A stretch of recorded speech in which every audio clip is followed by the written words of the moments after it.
नमस्कार साथियों, मैं सीमा गुप्ता आज आप सभी के बीच समीक्षा अधिकारी, सहायक समीक्षा अधिकारी प्रारंभिक परीक्षा 2016 में किस प्रकार से आप निश्चित रूप से सफलता के साथ मुख्य परीक्षा दें, इसके क्रम में आई हूँ। और आप सभी द्वारा बार बार यह बोला जा रहा था कि मैडम पर्यावरण से संबंधित कुछ महत्वपूर्ण टॉपिक बता दीजिए, जिसके हम सभी अवश्य लास्ट मोमेंट में देख लें। अतः इसी क्रम में आप सभी के बीच इस क्लास के माध्यम से मैं यह बताने वाली हूँ कि अवश्य ही पर्यावरण के जो मैं ये कुछ टॉपिक बता रही हूँ उन्हें आप ज़रूर देख लीजिएगा, क्योंकि वर्तमान समय में समीक्षा अधिकारी, सहायक समीक्षा अधिकारी, प्रारंभिक परीक्षा, मुख्य परीक्षा में के 3-4 साल के पैटर्न को देखा जाए तो पर्यावरण से रिलेटेड क्वेश्चन पूछे जाने लगे हैं और कुछ ज़्यादा संख्या में। ठीक है, अर्थात 3 से 4, 5, 6 तक क्वेश्चन पूछा जा रहा है। तो आप अवश्य ही इस पोर्शन को ध्यान में रखिएगा। और यदि करंट को भी शामिल कर लिया जाए तो आराम से 8 से 10 क्वेश्चन इस सब्जेक्ट से बन जा रहे हैं, पर्यावरण से। तो आइए जानते हैं वे महत्वपूर्ण टॉपिक जो कि आपको प्रत्येक दशा में इन 15 दिनों में ज़रूर देख लेना। मात्र ये आप 4 से 5 घंटा देंगे तो ये सारे टॉपिक आप कवर कर लेंगे। बिल्कुल घबराइएगा नहीं, मैं जो भी आपको टॉपिक बता रही हूँ वो अत्यंत ही महत्वपूर्ण बता रही हूँ। प्लस मैं स्रोत भी बताऊँगी कि आपको कहाँ से पढ़ना है, ताकि आप न्यूनतम समय में सारे टॉपिक को कवर कर लें और क्वेश्चन आए तो आप 100% उन क्वेश्चन को सही करें। तो आप ये देखिए, हरित गृह प्रभाव, पहले मैं आपको टॉपिक बता रही हूँ, उसके बाद बताऊँगी कि इसके अंदर क्या क्या पढ़ना ज़्यादा ज़रूरी है। हरित गृह प्रभाव आपको पढ़ना है, ओजोन परत संरक्षण पढ़ना है दूसरा टॉपिक, तीसरा पढ़ना है आपको वन एवं वन्य जीव। ठीक है, और आपको चौथा पढ़ना अभ्यारण्य एवं जैव मंडल रिजर्व। ठीक, पांचवा जल संरक्षण और छठवां आपदा और सातवां जैव विविधता। बस आपको 7 टॉपिक कवर करने हैं और मात्र ये 4-4, 5-5 पेज में साथियों कवर हो रहे हैं। यदि आप पढ़ लेंगे तो बहुत ही ईजी वे में इन आसान क्वेश्चन को आप कर लेंगे। तो आइए जानते हैं कि आप हर इन 7 जो टॉपिक, जो हम 7 टॉपिक का डिस्कस कर रहे हैं, तो हर एक टॉपिक में आप क्या क्या ज़रूर पढ़ लें। तो हरित गृह प्रभाव में अक्सर क्वेश्चन पूछे जाते हैं उसके सम्मेलन से। ठीक है, तो आप अवश्य ही हरित गृह, ग्रीन हाउस इफेक्ट के संबंध में जो भी सम्मेलन हुए हैं उनको ज़रूर देख लीजिएगा। खास तौर पे जो करंट में हुए हैं उनको देखिएगा। प्रथम ग्रीन हाउस इफेक्ट सम्मेलन कहाँ हुआ, कैसे हुआ, उसे देखिएगा। कौन कौन से प्रोटोकॉल हरित गृह प्रभाव से संबंधित है, कौन कौन से संगठन है, एनेक्स 1, एनेक्स 2, UNFCCC। ठीक है, कार्बन क्रेडिट वगैरह क्या होता है इसके बारे में जानिए। प्लस ग्रीन हाउस इफेक्ट होता क्या है इसके बारे में जानिए। प्लस कारण क्या है इसके बारे में जानिए, क्योंकि कई बार क्वेश्चन कारण से पूछे जाते हैं, प्रभाव से पूछे जाते हैं। ठीक है, यदि आप इसको अच्छे से समझ लेंगे तो निश्चित रूप से आपके क्वेश्चन गलत नहीं होंगे। प्लस इसके क्या प्रभाव है नकारात्मक, वो भी देखिए। प्लस कौन कौन से ऐसे गैसेज हैं जो कि ग्रीन हाउस गैस में, ग्रीन हाउस इफ़ेक्ट में ज़्यादा प्रभाव डालते हैं। ठीक है, प्लस किस देश में सर्वाधिक ग्रीन हाउस इफ़ेक्ट से प्रदूषित है, ये सभी आंकड़े आपको देखने होंगे।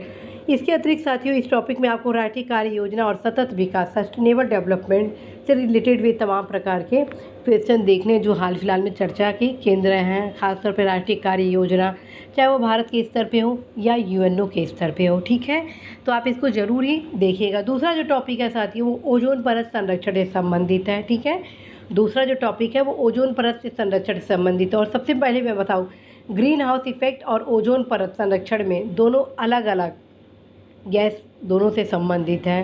किसकी मात्रा किस में ज़्यादा प्रभावित करती है, ये टोटल आंकड़े अलग हैं, तो अवश्य ही ध्यान दीजिएगा।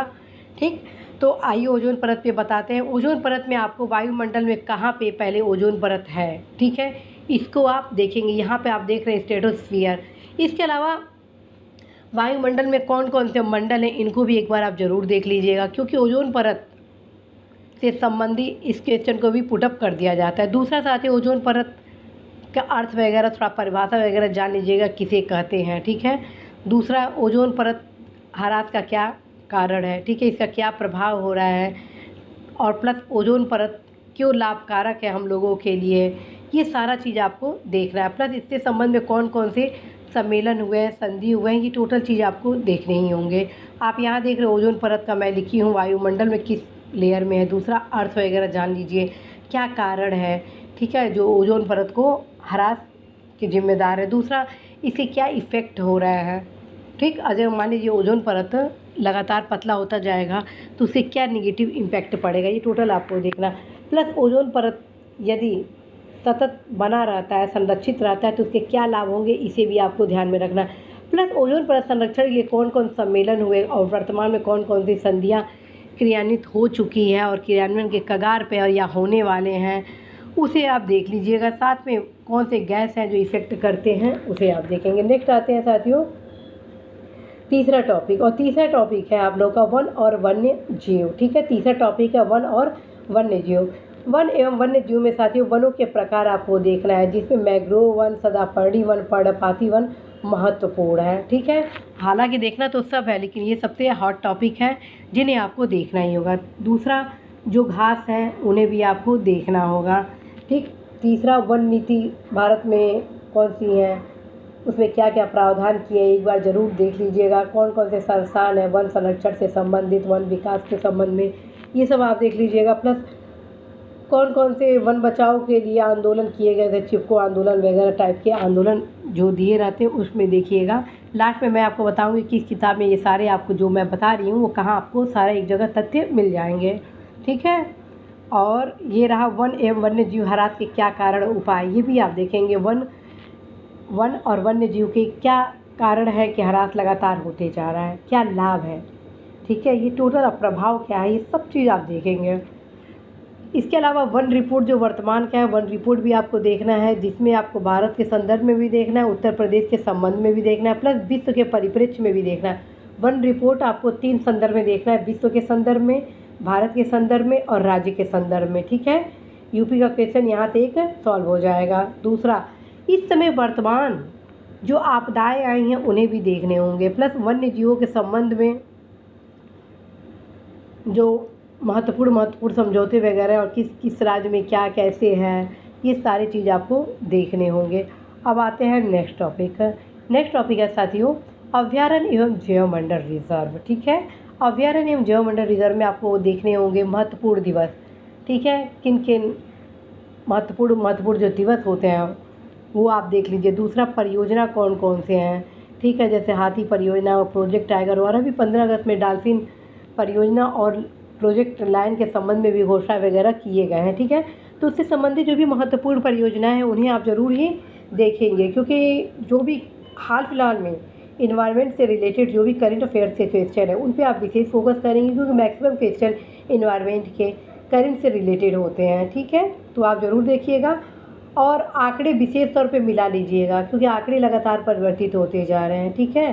तो ये ज़रूर देखिएगा। वन्य जीव संरक्षित क्षेत्र जितने हैं उन्हें भी आपको देखना है। राष्ट्रीय पार्क कितने हैं, किस राज्य में है, सुमेलित करने के लिए आ जाएगा। कथन कारण में पूछ देगा, 3-4 कथन दे देंगे, सत्य कथन चयन करने के लिए पूछ देगा, ठीक है। अभ्यारण्य वगैरह भी एक बार ज़रूर देख लीजिएगा। जैवमंडल स्थल देख लीजिएगा। आर्द्र भूमि ज़रूर देख लीजिएगा। करंट के विषय के रूप में आर्द्र भूमि काफ़ी चर्चित रहा है, क्योंकि अभी हाल में रामसर के आर्द्र सूची में भारत के 10 स्थलों को चुना गया है, जिसमें 6 स्थल उत्तर प्रदेश के चुने गए हैं, ठीक है। उसके संबंध में मैं ऑलरेडी एक वीडियो आप सभी को बना दी हूँ, नवीन आर्द्र स्थल, उन्हें आप ज़रूर देख लीजिएगा परीक्षा दृष्टि में। और मैं पूरा प्रयास करूँगी परीक्षा दृष्टि में भी तमाम महत्वपूर्ण फैक्ट्स आप सभी को प्रोवाइड कराने को, जो कि आप सभी के एग्ज़ाम के पॉइंट ऑफ व्यू से वेरी इंपॉर्टेंट है, ठीक है। फिर साथियों आप देखेंगे उत्तर प्रदेश के पश्चिम बिहार और अभ्यारण्य और राष्ट्रीय पार्क जरूर देख लीजिएगा, ठीक है। इसके अलावा साथियों इस चैप्टर में आपको प्रोजेक्ट टाइगर वाले जो राष्ट्रीय उद्यान हैं उन पर भी एक बार दृष्टि देखनी होगी, और यूनेस्को के विश्व धरोहर सूची में जो भी हैं उन्हें भी देखना है।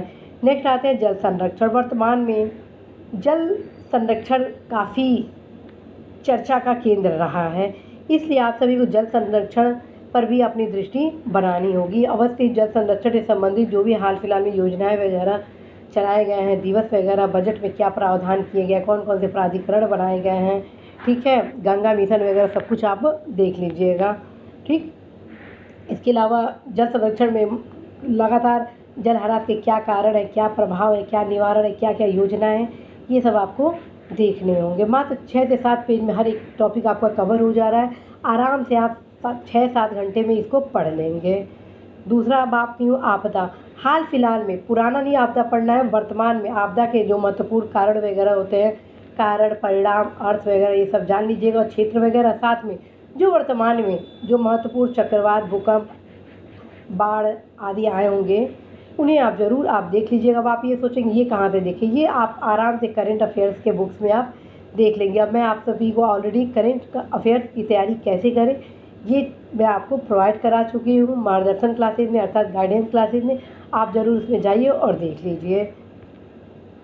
नेक्स्ट है साथियों जैव विविधता। जैव विविधता से संबंधित जो दिवस है उन्हें आपको देखना होगा। जैव विविधता का अर्थ क्या हुआ उसे समझना होगा, क्या प्रभाव है, ठीक, जैव विविधता के ह्रास का क्या प्रभाव है, यदि जैव विविधता का संरक्षण करते हैं तो उसका क्या प्रभाव पड़ेगा, क्या सकारात्मक प्रभाव पड़ेगा, ठीक है।